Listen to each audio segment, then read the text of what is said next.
안녕하세요. 여의도에서 신속하고 정확한 정보를 알려드립니다. 여의도 정보맨 여정입니다. 자, 오늘은 이제 4월 1일 기준 소상공인 2차 추경 진행사항 팩트 체크를 해보겠습니다. 자, 바로 들어갑니다. 자, 그 새 정부 출범 이후 2차 추경 진행하기로 지금 확인이 됐습니다. 그래서 아마 빠르게 조금 기대하신 분도 계시는데 아쉽지만 지금 현재 상황은 지금 새 정부 들어와서 들어가는 걸로 지금 거의 확인이 된 상태입니다. 그래서 제가 이상한 썰은 안 하고 확인된 내용만 말씀드린다고 말씀드렸잖아요. 그래서 이게 어제 그러니까 31일 날 소상공인 손실보상을 위한 2차 추경 안을 이제는 윤석열 정부 출범 이후인 5월 10일이죠. 예, 출범 취임일이 5월 10일 이후에 제출을 하겠다는 의사를 이제 표현을 했습니다. 이게 팩트고요. 지금 현재 이제 진행하고 있는 겁니다. 이렇게 기존은 다르였죠. 기존은 이제 현 정부에서 좀 추경이 될 수 있도록 요청하겠다라는 게 원래의 어떤 분위기였는데 기존 방침을 좀 바꿨고요. 자, 요게 어떻게 확인됐냐면 그 31일 날 어제죠. 추경호 간사, 그러니까 기획조정분과의 추경호 간사가 언론에서 이런 인터뷰를 했어요. 그대로 말씀드립니다. 자, 큰 틀에서 추경은 인수위가 주도적으로 작업하고 실무적인 차원은 재정당국에서 받겠다. 그래서 인수위가 주도적으로 작업하겠다. 무슨 뜻이에요? 일단 준비를 하겠다는 거겠죠. 근데 여기 보시면은 국회 제출은 언제 한대요? 윤석열 정부가 출범하고 나서 하겠다. 그 뜻은 뭐냐면 현 정부의 도움을 받지 않겠다. 이런 뜻입니다. 자, 추경의 방향, 내용, 규모, 제출 시기 등은 오롯이 윤석열 정부에서 결정하고 진행한다 라고 되어 있습니다.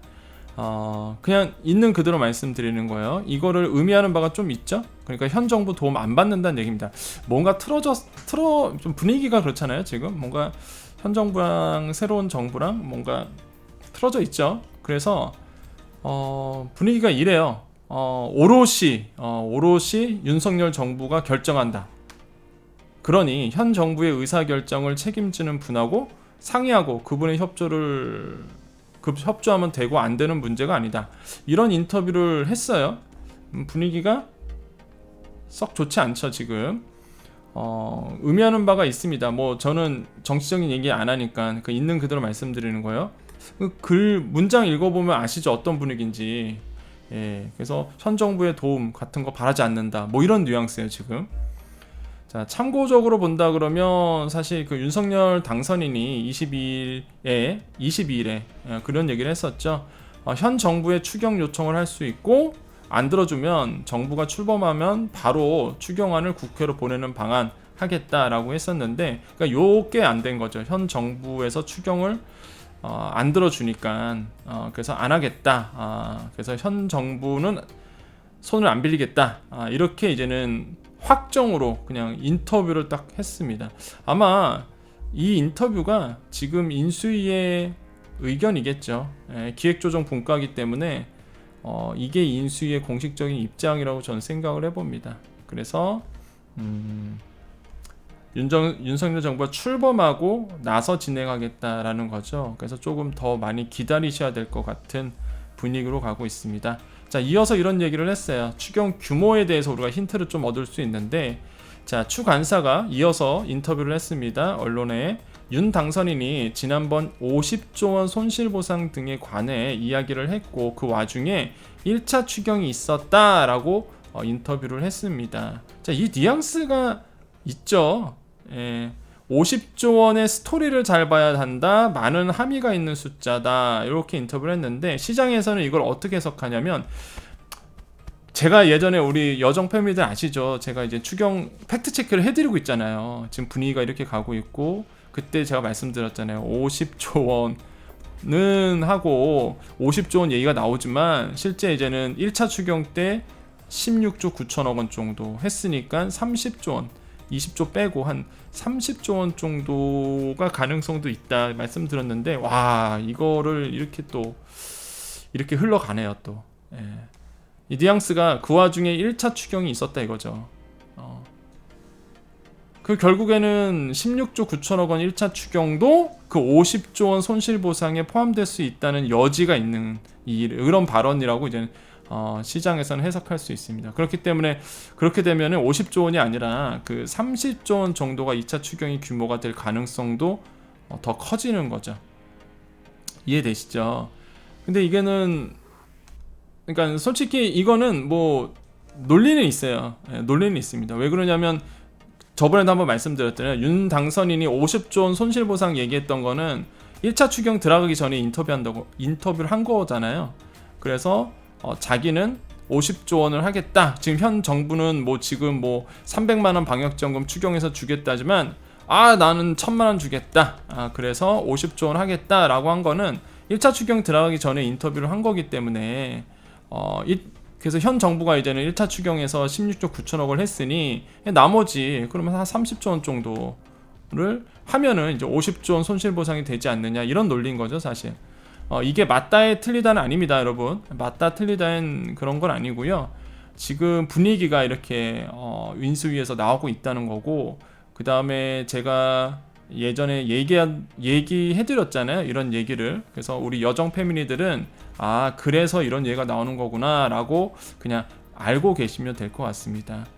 결정은 뭐 아직 몰라요. 실제 추경안을 정부가 국회에 내고 국회에서 또 증액을 할지 아니면 감액을 할지 그건 또 국회에서 하기 때문에 그건 또 가봐야 아는 거고요. 그래서 분위기는 지금 현재 정부안이 이렇게 나올 가능성이 좀 더 커졌다라고 생각을 해봅니다. 그 이유는 말씀드렸죠. 국가 재정이라든지 채권에 대한 이슈도 불거질 수밖에 없고요. 계속 재정 지출을 늘리다 보면 그래서 이런 부분에 대해서 지난 영상에서 다 말씀드렸었습니다. 그래서 분위기가 그렇다라는 거, 이게 팩트고요. 자, 시기 중요하겠죠? 시기인데 그럼 예를 들어서 지금 인수위에서 인터뷰한 것처럼 5월 10일에 예를 들어서 추경안을 이제 바로 던지겠죠? 새 정부가 준비를 해놓고 있다가 인수위에서 준비한다 그러잖아요. 새 정부가 준비 다 해놓고 그 다음에 취임하자마자 이제 국회로 던질 겁니다. 그죠? 그러면은 6월 지방선거 이전 사업 집행이 가능하죠. 하기는. 근데 이제 국회에서 그렇게 빨리 처리를 해줄지는 모르겠습니다. 5월 10일이고 지방선거 있고 그러면 거의 한 20일 만에 처리가 돼야 되는데 과연 그 20일 안에 여야가 그잖아요. 여야가 바뀌잖아요. 5월 10일 되면 여야가 바뀝니다. 여소야대가 되죠. 이런 상황에서 주도권 안 뺏기려고 국회에서 싸울 텐데 뻔뻔짜. 야, 이게 될까요? 6월 지방선거 이전에? 글쎄요. 그거는 정말 미집습니다. 굉장히 안 좋은 상황으로 가는 거죠, 한마디로. 계속 딜레이 될 가능성도 없지 않아 있다. 그래서 솔직히 오늘 이 팩트를 정리하면서 소상공인 입장에서는, 그러니까 당장 급하신 분들 있죠. 당장 급하신 분들에게는 분위기가 안 좋은 분위기로 가고 있으니까 좀 준비를 해 놓으셔야 됩니다. 당장 뭐 방역지원금이라든지 손실보상에 대한 금액이 앞으로 있을 그런 것들은 빨리 진행되기는 어려운 분위기로 좀 가고 있다는 거. 그래서 스케줄을 잘 잡아 놓으십시오, 여러분. 당장 이젠 주겠지라고 해서 재정 스케줄 잡아놓지 마시고요. 상당한 시간이 걸릴 수도 있다라는 게 지금의 인수위의 분위기고, 지금까지 나왔던 모든 발언을 정리해 본 결과 이런 분위기로 좀 가고 있다라고 말씀을 드립니다. 자, 그 다음에 두 번째 이슈가 있었죠. 이게 다 정리해서 제가 말씀드리는 거예요. 지금 추경과 관련돼서 소상공인과 관련돼서 여러분이 아셔야 되는 이슈. 뉴스 들어도 잘 이해 못하고 그 다음에 뉴스에서는 함축적인 것만 얘기하다 보니까 사실 잘 이해가 안 되죠. 그래서 그거를 다 모아서 여러분이 소상공인 분들이, 우리 여정 패밀리님들이 꼭 알아야 될 내용들을 모아서 말씀드리고 있습니다. 오늘 인수위에서 이런 인터뷰를 했어요. 소상공인 피해 산정 대상을 560만 개사로 확대, 이렇게 했는데 요거는 기사를 그대로 제가 갖고 온 겁니다. 기사 주제. 왜? 여러분 보시라고. 되게 자극적이지 않아요? 되게 자극적이지 않나요? 이건 제가 쓴 게 아니라 이건 기사 제목이에요. 일부러 제가 보여드린 겁니다.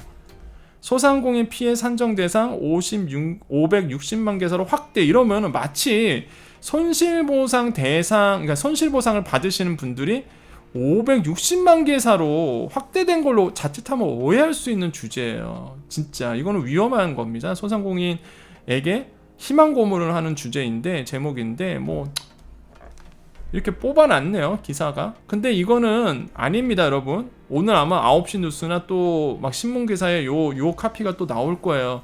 이거 아니에요. 이거 산정 대상을 늘린 겁니다. 대상, 그러니까 한마디로 대상자를 넓혀놓고 거기서 골라서 주는 거잖아요, 사실. 그러니까 이 사람이 560만 개가 다 받는다는 얘기가 아닙니다, 여러분. 자, 오늘 그 인수위 수석 부대변인인 원일희 인수위 수석 부대, 원일희 위원과는 사실 제가 방송을 많이 했었어요, 예전에 그 방송국에서. 그래서 알거든요, 제가. 말씀 참 잘하시죠, 원일희 그 위원님. 아무튼 예, 갑자기 인수위로 가신다 하셔갖고 깜짝 놀랐는데, 아무튼 이 수석 부대변인이 1일 오후, 오늘이죠, 오늘 오후에 인수위 사무실에서 언론 인터뷰를 했는데 이런 얘기를 했습니다. 자, 560만 개사로 이제 확대됐다. 소상공인 여기 있죠? 보상을 위한 피해 규모 분석 대상이, 이렇게 보상을 위한 피해 규모 분석 대상이 560만 개사로 확대됐다. 그래서 전체 분석 대상이지 560만 개사는 실제 보상과는 다르다. 이걸 분명히 밝혔음에도 불구하고 기사는 좀 자극적으로 이런 기사들이 좀 나오고 있다는 거. 다시 한번 정리합니다, 여러분.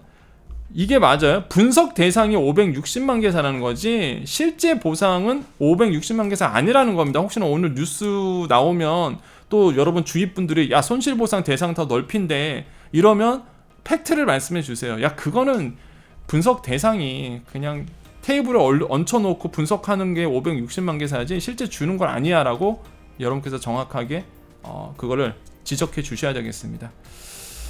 자, 그 다음에 이제 또 볼까요? 또 세 번째 이슈가 있는데, 어제 안철수 인수위 위원장이 굉장히 제가 봤을 때는 되게 중요한 이슈거든요. 뭐냐면은 배드뱅크를 검토해달라고 이제 요청을 했다고 합니다. 배드뱅크, 일종의 배드뱅크를 만드는 방안을 검토해달라고 얘기를 했대요. 지시를 한 거죠, 한마디로. 이게 뭐냐면 배드뱅크를 통해서 주택담보대출에 준하는 장기간에 걸쳐 저금리로 연체 대출을 상환하는 방안인 거죠. 그러니까 이 배드뱅크가 뭐냐면 일반 서민을 위한 배드뱅크가 아니라 이제 소상공인을 위한 배드뱅크를 만들어 달라라고 이제는 인수위 쪽에 위원장이 요구를 한 거죠. 근데 이 얘기는요, 사실 이제 윤석열 당선인의 공약 가운데 있습니다. 공약 가운데 이제 채무 상환의 부분에 대해서 현실화하기 위해서 아마 이 아이디어가 나오지 않았을까 생각하는데, 그럼 배드뱅크가 뭐냐 이거죠. 자, 금융사의 부실 채권을 사들여, 이게 뭐야? 금융사의 부실 채권. 한마디로 소상공인들이 여러분이 금융사에서 대출을 받았는데 이걸 못 갚는 거죠. 예, 이걸 못 갚는 거예요. 그럼 금융사 입장에서는 이런 거를 부실 채권이라고 얘기를 합니다. 그렇잖아요. 돈을 받아야 되는데 여러분이 이제 빌렸으니까 돈을 갚아야 되잖아요. 그런데 너무 어려워서 돈을 못 갚는 거죠. 상환이 안 되는 거예요. 그러면 금융사 입장에서는 이게 부실 채권이죠. 부실 채권을 사들여요. 누가? 배드뱅크가. 금융사의 부실 채권을 사들여 전문적으로 관리하는 특별기금인데, 은행이 소상공인 대출 중 부실 대출을 배드뱅크사로 매각을 합니다. 그러니까 보통 이럴 땐 할인해서 매각을 해요, 배드뱅크 쪽으로. 그러니까 여러분의 부채, 채권을 배드뱅크 쪽으로 넘깁니다. 배드뱅크가 이걸 채권을 사요, 할인해서. 그래서 금융권도 골치 아프거든요, 이런 거 갖고 있으면. 그러니까 이거를 넘겨요. 배드뱅크는 기금을 마련했겠죠. 뭐 공적 자금이 들어가든지 뭐든 간에 기금을 마련해서 이 여러분의 그 채권을 사옵니다, 이렇게. 그래서 배드뱅크가 채무자 상환에 따라 이자 감면을 하는 등 연착륙을 지원해요. 한마디로 소상공인이고요. 자, 이렇게 할게요. 소상공인이고요, 은행이고요, 배드뱅크라고 보면은, 자, 원래는 여러분은 은행 쪽에다가 빚을 갚아야 돼요, 그죠? 근데 못 갚죠? 그럼 부실 채권이 생기죠? 그럼 부실 채권을 배드뱅크 쪽으로 넘깁니다. 그럼 배드뱅크가 여러분하고 이제 거래해요. 이제는 금융권하고 끝난 겁니다, 여러분은. 여러분은 뭐 혹시나 빚을 못 갚으신 분들은 금융권하고는 이제 거래가 끝나는 거고, 어차피 채권을 샀으니까 배드뱅크 쪽에서 배드뱅크가 이제 여러분과 이야기를 하면서 천천히 갚어 이러는 거야. 천천히 갚어. 장기로 갚어. 나눠줄게 한 30년. 물론 30년 상관은 없지만은 아무튼 장기로 갚어. 10년 동안 나눠서 내. 뭐 이런 식으로. 그래서 이제 관리를 하는 거죠, 관리를. 그래서 연착률을 지원하는 겁니다. 요런 게 배드뱅크거든요. 요런 거를 이제는 주문을 했다고 해요. 만들자 이렇게. 이유는 사실 지금 소상공인 대출 부실이 심각합니다. 지금 계속 연기만 하고 있죠. 계속 지금 만기 연장, 상환유예 계속 하고 있잖아요. 이번에도 9월 말로 또 한 번 연기했잖아요. 그러니까 이게 근본적인 대책은 될 수 없죠. 어차피 갚아야 되고. 그럼 이게 부실 채권이 점점 커진다고요. 지금 133조 4천억 원이라고 합니다. 이게 지금 현재 엄청난 거예요, 사실 지금. 그죠? 만기 연장 뭐 유예 상환을 받은 소상공인 대출이 133조. 예, 엄청나죠. 이게 이제는 갚아야 된단 말이에요. 다 한꺼번에 9월 말로. 자, 그래서 과거 사례가 있었죠. 이런 배드뱅크, 소상공인 얘기는 아니고 이 배드뱅크가 과거 외환 위기나 글로벌 위기 때도 운영이 됐었고요. 최근에는 박근혜 정부 때 국민 행복 기금이라고 해서 1억 원 이하, 이거는 이제는 소상공인이 아니라 1억 원 이하의 신용 대출을 6개월 넘게 갚지 못한 연체자 약 33만 명의 최대 절반까지 빚을 탕감했던 사실이 있었습니다. 이런 게 이제 배드뱅크예요. 그래서 이런 거를 이제 소상공인에게 적용을 하겠다. 뭐 이런 내용인데, 이 배드뱅크가 될지 안 될지는 모르겠습니다. 요거는 이제는 준비하라라고 얘기했기 때문에 제가 봤을 때는 제 개인적 생각인데 가능성이 굉장히 높은 정책 중에 하나라고 봐요. 저는 공약에도 있었고, 그 공약을 이행하려면 실제 소상공인을 도와줄 수 있는 배드뱅크를 만들어서 이 부채에 대해서, 빚에 대해서 어느 정도 상환의 연착륙을 지원할 수 있는, 그래서 좀 더 자극적으로 말씀드리면 탕감이겠죠. 빚 탕감이겠죠. 왜냐하면 배드뱅크가 그런 역할을 하거든요. 배드뱅크가 빚 탕감에 어느 정도 하고 들어가기 때문에 그럴 가능성이 굉장히, 저는 이 배드뱅크가 생길 가능성이 굉장히 저는 크다고 생각을 해봅니다. 나쁜 게 아니거든요, 배드뱅크는. 그래서 물론 그건 있습니다. 도덕적 해이, 모럴 해저드는 분명히 있어요. 사실 이 도덕적 해이가 심각하게 벌어질 수는 있습니다. 근데 정말 어려우신 분들에게는 이게 탈출구가 될 수 있는 부분이기 때문에, 그래서 연쇄적 도미노 현상으로 이제 금융권이 무너지는, 부실화되는 것보다는 차라리 이게 낫다라고 판단이 될 수도 있어요. 그래서 이런 부분도 지금 정치권에서 아니면은 이제 정책 당국에서 얘기가 나오고 있다는 거, 우리 소상공인 분들께서 꼭 아셔야 되는 정보다라고 말씀을 드립니다. 자, 지금 17분이 지나갔습니다. 여기서 이제 마무리할게요. 그래서 오늘 3가지 이슈, 3가지 지금 여러분이 꼭 아셔야 될 정보들, 여러분이 장사하느라고 바쁘시죠? 그 다음에 여러분 손님 만나라고 많이 바쁘실 거예요. 우리 여정 패밀리님들. 그러다 보니까 이런 정보들 제가 챙겨드립니다. 그래서 뭐 보시고 나서 본인들의 의사, 여러분의 의사를 남기는 거는 좋은데, 제가 뭐 정치에 대해서는 얘기 안 하잖아요. 마찬가지로 여러분도 뭐 정치에 대해서 얘기 안 하셨으면 좋겠다. 그냥 있는 얘기만 하고요. 요즘에 글쎄요, 이게 저도 복이라고 해야 될지 감사하게 생각해야 될지 모르겠는데, 요즘에 댓글을 읽어보면 이상한 광고성 댓글도 이제 많이 달리더라고요.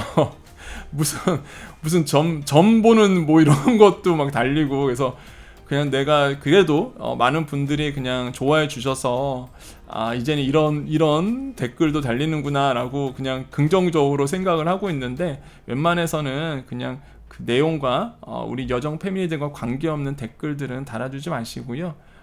광고성 댓글은 지양해 주시고, 우리 서로 힘이 되는 댓글을 좀 달아줬으면 좋겠습니다. 서로 누가 좀 안 좋다 그러면 같이 걱정해주고 같이 위로해주는 그런 댓글을 달았으면 좋겠고요. 자, 아무튼 우리 여정 패밀리들만 남아 계시는 거죠. 항상 본문 내용 끝나면요, 그냥 나머지 분들은 나가주시면 되고요. 예, 딱 제가 여기까지입니다 그러면 이제는 거기서부터는 여정 패밀리님들만 보시면 돼요.